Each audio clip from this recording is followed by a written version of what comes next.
I got a call the other day from a well-meaning guy who asked if Jews still sacrifice animals. I said, no, we haven't in 2,000 years since the great temple in Jerusalem was destroyed. He said, well, then how do you achieve atonement? Read the Bible. I said, really, the only religion that's based on sacrifice today is Christianity. You took the idea of sacrificing an animal for atonement purposes and turned it into the whole religion. But in order to understand why, first you should watch my video, Jewu number 28. Just type in the search engine Jewu, Jewu, and just put in a space, then 28, and you'll see the basic analysis of sacrifices, which is that it never says in the 5 books of Moses, in the Torah, you must bring sacrifices, like all the other mitzvot. It simply says in the beginning of Leviticus, when you bring a sacrifice, because, as I explained in Jewu 28, God understood that the Jewish people understood relationship to God at that point by killing an animal. Now in Hebrew, it's not a word for sacrifice, which means giving up. The Hebrew word is korban, which means to draw close. That's the whole key. And I asked the fellow when he called if he understood what the Talmud was. He had no idea. I said, well, one of the big differences between Judaism and Christianity, even though Judaism is twice as old and Christianity comes out of Judaism, is the rabbis had an oral law.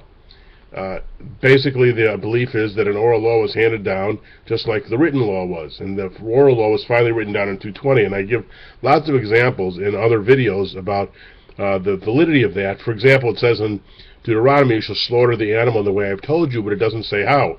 So clearly there was an oral tradition explaining how you do it. And all of that is codified, finally written down in the Mishnah in 220, and then commented on by the rabbis between 220 and about 500, and that's called the Gemara, and the Mishnah and the Gemara together equal the Talmud. And the Talmud lays out the whole system of modern Judaism, or Rabbinic Judaism, and it basically hinges on a story from the year 70 when the temple was burning, and the disciples of Rabbi Yochanan, who was the leading sage of the time in the generation, was asked, what do we do now? We'll never be able to rebuild the temple in time to offer the Yom Kippur sacrifice. Precisely this fellow's question, essentially, 2,000 years ago. And Rabbi Yochanan ben Zakkai's answer was, we have a means that's just as efficacious as sacrifice, and that is what we do today as Jews. We pray, we study, we do deeds of loving kindness. That replaces the the ancient sacrifices. And he quotes verses from the prophets explaining that I desire mercy, not sacrifice, etc. Now, the ritual of the sacrifice was certainly meaningful to Jews, although plenty of scholars believe that if the temple had not been destroyed in 70, it would have been abandoned because Jews had long since moved into this form of Pharisaic rabbinic Judaism of, instead of sacrificing animals, they were praying, they were studying, they were doing good deeds, especially Jews in outlying areas, but even in Jerusalem. The Sadducees were the sect of Jews that were still really into sacrifice, and they were diminishing in numbers. The Judaism was evolving out of sacrifice into this newer form of Judaism.